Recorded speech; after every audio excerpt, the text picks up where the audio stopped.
नमस्कार, आप देख रहे हैं एनएमएफ न्यूज। आपके साथ मैं हूं भुवन शर्मा। बिहार में एक बार फिर नया सवेरा हुआ है। एनडीए को प्रचंड बहुमत मिला है। महागठबंधन किसी ने सोचा भी नहीं था, और उसमें भी आरजेडी इस कदर हाशिए पर चली जाएगी। क्या कहें, जनता ही सर्वोपरि होती है, जनता ही तय करती है 5 साल के लिए उसका भाग्य किसके हाथों में होगा, और बिहार में ये स्पष्ट हो गया। पंकज प्रसून जी मेरे सहयोगी मेरे साथ हैं, वरिष्ठ पत्रकार के तौर पर। पंकज जी, बहुत बहुत स्वागत है एनएमएफ न्यूज पर आपका एक बार फिर से इस लाइव डिस्कशन में।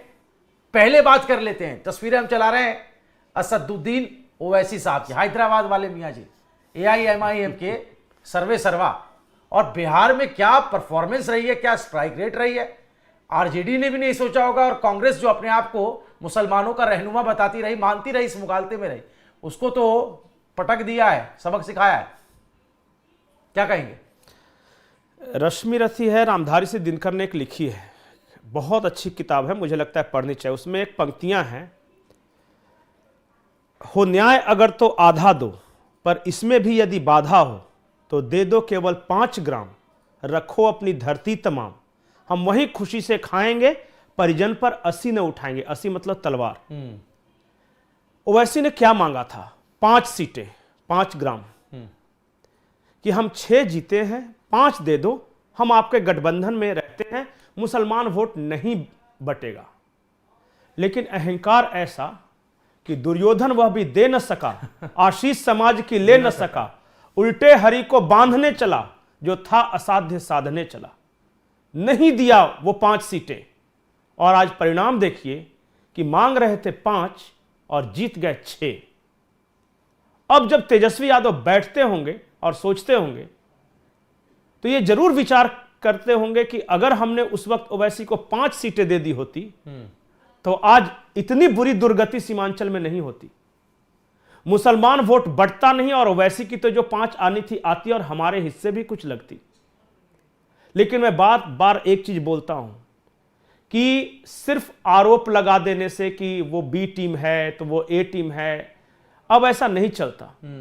ओवैसी ने अपने चुनाव प्रचार के दौरान भाषण में कहा कि हम बी टीम किसके हैं वो आप फैसला कीजिए, क्योंकि हम तो गए थे उनके पास, हमने तो ऑफर दिया था खुला, लेकिन उन्होंने हमें अपने दरवाजे से भगाया, और फिर वही कहते हैं कि हम भाजपा की भी टीम है।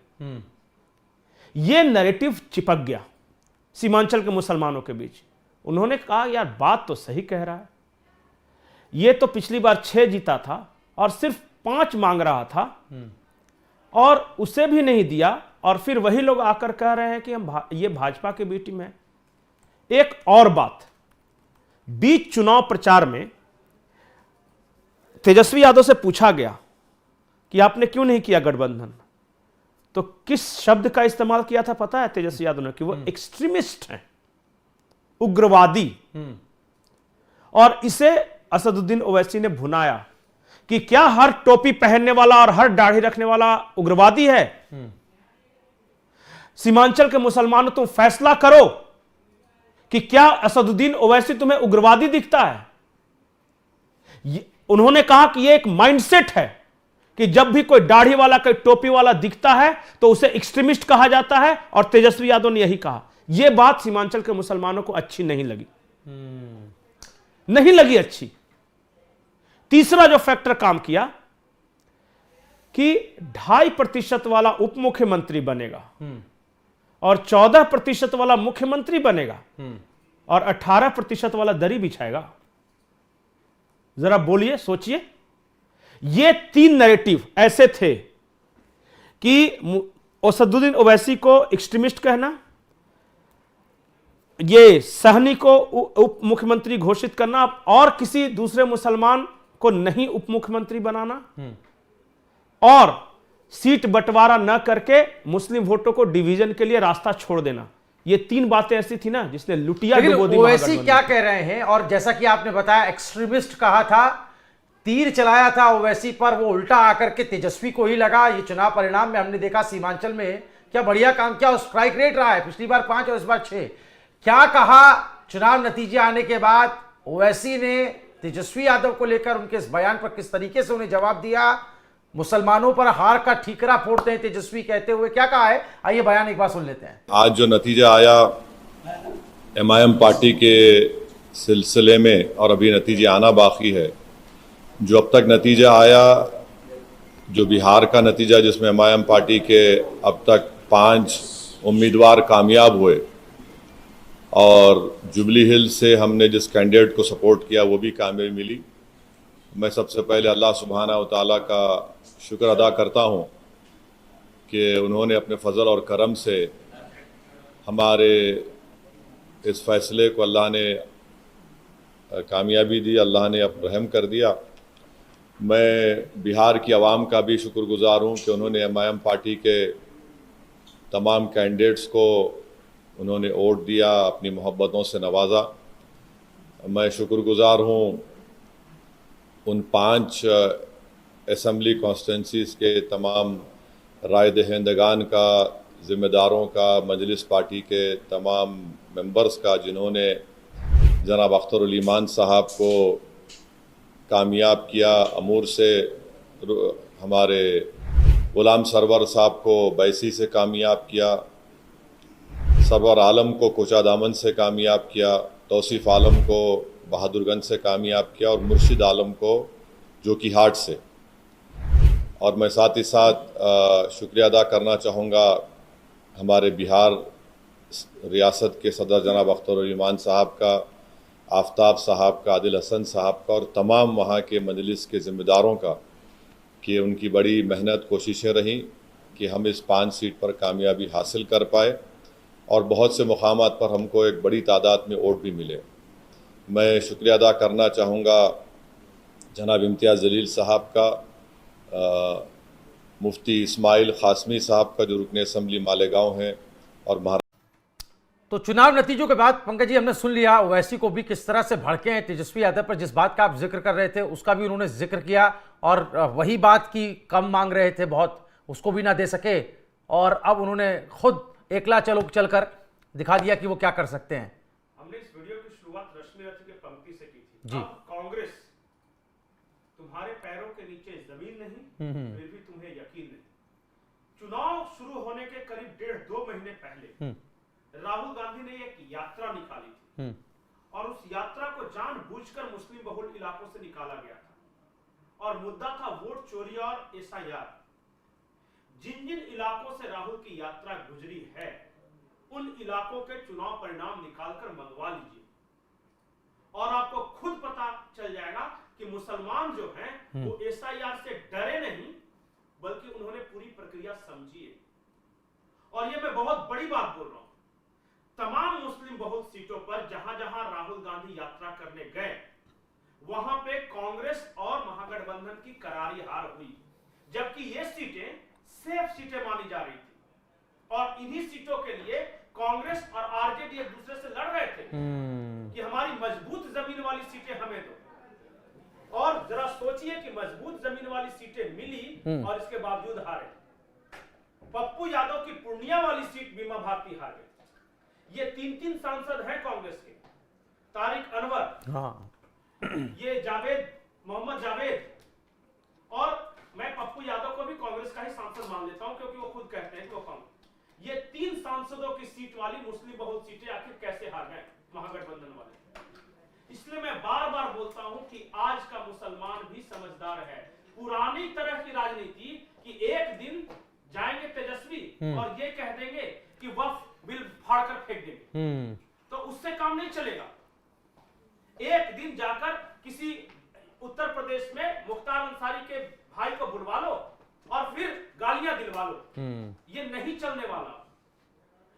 आज जी बिल्कुल पंकज जी, यहां पर बहुत इंटरेस्टिंग ये भी है कि जब आप राहुल गांधी और कांग्रेस ने कितनी बड़ी बेवकूफ़ी की, कितनी बड़ी गलती की कि ओवैसी का साथ नहीं लिया, वो आपने बताया, लेकिन आरजेडी ने, तेजस्वी यादव ने जो किया था 2020 में, जिस तरीके से आरजेडी ने विधायक तोड़ दिए थे, और उसके बाद उन्हीं जगह पर रिवाइवल मोड में आ गई एआईएमआईएम और फिर से खुद को साबित किया, ये भी बड़ा इंटरेस्टिंग पहलू है, थोड़ा इसके बारे में बताएं। इन लोग क्या करते हैं पता है कि मुसलमान के वोट को टेकन फॉर ग्रांटेड लेते हैं।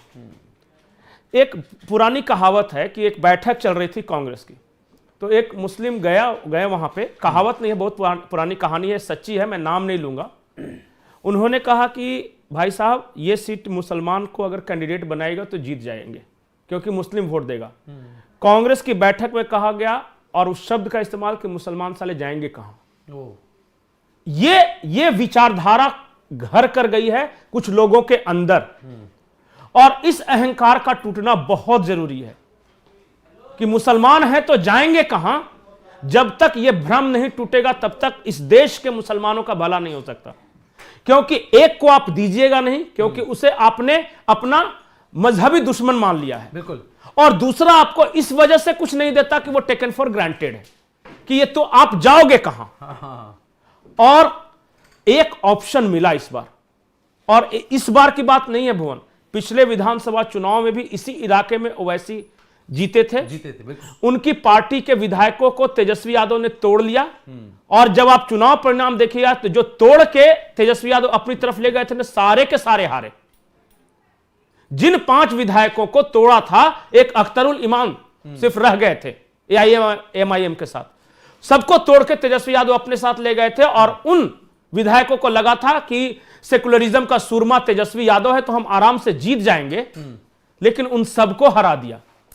तो मुसलमानों को गद्दार भी पसंद नहीं है। बिल्कुल, और करारा जवाब दिया है महागठबंधन को ओवैसी ने अपनी इस जीत से। हम आगे बढ़े, वारिस पठान का भी बयान आया, एआईएम के प्रवक्ता हैं, नेता हैं, उनका बयान भी हम सुनाएंगे। लेकिन उससे पहले जिन जिन सीटों पर एआईएमआईएम जीती है, ओवैसी के नेता जीते हैं, प्रत्याशी जीते हैं, उनके बारे में आपको बता देते हैं। जोकीहाट से मुर्शिद आलम, बहादुरगंज से तौसीफ आलम, कोचा धामन से सरवर आलम, अमौर से अख्तरुल ईमान, बायसी से गुलाम सरवर। इनके बारे में हमने आपको कल भी बताया था जब ये लीड ले रहे थे। तो यहां पर जीतना एक बड़ा मैसेज महागठबंधन के लिए। और याद रखिए, मोदी और नीतीश की लहर के बीच ये चुनाव जीते हैं 5 कैंडिडेट, ये अपने आप में बड़ा मैसेज है। और सुन लेते हैं पहले वारिस पठान क्या कुछ कह रहे हैं। सबसे पहले तो मैं शुक्रिया अदा करना चाहूँगा सीमांचल की जनता का, जिन्होंने मजलिस इत्तेहादुल मुस्लिमीन के हक में दुआएं की, मोहब्बतों से नवाजा, वोटों से नवाजा, और अल्हम्दुलिल्लाह हमारे को सीमांचल में बहुत अच्छी रीत से, बहुत अक्सरियत से कामयाबी मिली। हमारे काफ़ी उम्मीदवार जीते और बिहार की असेंबली में जाएंगे, शेर की तरह दहाड़ेंगे। मैं शुक्रिया अदा करना चाहूँगा अल्लाह सुब्हानहू तआला का, जिसने हमारी इज्जत रख ली, लाज रख ली, लोगों के दिलों में मोहब्बत डाली और उन्होंने हमको अच्छी रीत से वहाँ पर जिताया। शुक्रिया अदा मैं करना चाहूँगा तमाम मजलिस इत्तेहादुल मुस्लिमीन की पूरी टीम का, जो पूरे महाराष्ट्र, झारखंड, यूपी, जहाँ जहाँ से भी लोग आए, पूरे बिहार के अंदर के जो लोग थे, मजलिस की टीम, हैदराबाद की हमारी जो टीम थी, तमाम का मैं तहे दिल से शुक्रिया अदा करूँगा कि उन्होंने मेहनत की, रात दिन वहाँ लगे रहे। और बिहार की पूरी एमआईएम की टीम का, जिन्होंने मेहनत की, जिसका नतीजा अल्लाह सुब्हानहू तआला ने हम सबको दिया और हमारे इतने सारे उम्मीदवार जीत के आए। शुक्रिया अदा करूँगा हमारे पार्टी प्रेसिडेंट असद ओवैसी साहब का, जो लगातार मुसलसल बिहार बने रहे। वो पिछली मरतबा भी थे, इस वक्त तक पूरी तरह से उनकी वॉच में, उनकी लीडरशिप में हमने बिहार का चुनाव लड़ा और आज हमको कामयाबी मिली। अख्तर ईमान साहब की क़यादत थी, बिहार मजलिस के जो हमारे प्रेसिडेंट, उनकी तमाम का शुक्रिया अदा करूँगा। और अब सवाल करूँगा मैं वो लोगों से, वो जो घूम रहे थे यहाँ वहाँ पर और बोल रहे थे अरे मैम को क्या मिलेगा, देख लो, आ जाओ, नफरती चिंटुओं, देख लो। हाँ, तुम तो पीछे रह गए, इतने बरसों की पार्टी कहाँ चली गई। मैं बताना चाहूँगा कहाँ गए वो शायर जो वहाँ शायरियाँ पढ़ रहे थे और हमको गालियाँ बक रहे थे। देखो गालियों का नतीजा तुमको दे दिया ना, जनता जनार्दन है, जनता ने तुमको जवाब दे दिया पूरी तरह से। अब तुम शायरी पढ़ो, मुशायरे करो और अपने घर में बैठे रहो चुपचाप। और दूसरे वो कहाँ गए, पप्पू यादव साहब, उन्होंने क्या कहा था, अगर अख्तर ईमान साहब जीत गया मोर से तो मैं अपनी सियासत छोड़ दूंगा। तो सुनो पप्पू यादव साहब, अख्तर ईमान तो जीत गए, 40,000 की मार्जिन से जीत गए, और आप जिनके लिए बैटिंग फील्डिंग कर रहे थे वो तो तीसरे नंबर पे चले गए। अब तो पंकज जी, वारिस पठान को भी आपने सुना,